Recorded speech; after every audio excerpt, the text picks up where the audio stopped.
ছাত্র জনতার আন্দোলনের মাধ্যমে ফ্যাসিবাদী আওয়ামী লীগ সরকারের পতন একটি বড় বিজয় উল্লেখ করে বিএনপি মহাসচিব মির্জা ফখরুল ইসলাম আলমগীর বলেছেন, এই বিজয়ে মহিলাদেরও গুরুত্বপূর্ণ ভূমিকা রয়েছে। তিনি আজ রাজধানীতে জাতীয়তাবাদী মহিলা দলের ৪৬তম প্রতিষ্ঠাবার্ষিকী উপলক্ষে শহীদ রাষ্ট্রপতি জিয়াউর রহমানের সমাধিতে পুষ্পস্তবক অর্পণ শেষে সাংবাদিকদের ব্রিফিংকালে একথা বলেন।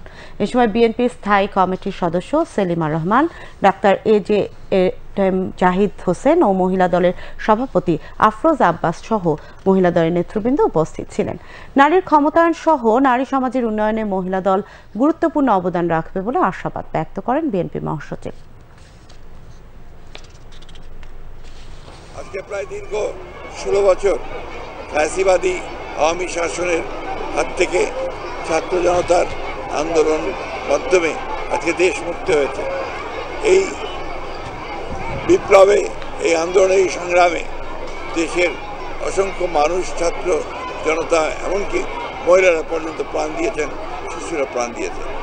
আমরা মহিলাদের যে অবদান এই গণতন্ত্রকে পুনরুদ্ধারের সংগ্রামে, সেটাকে আমরা কখনোই অস্বীকার করতে পারবো না।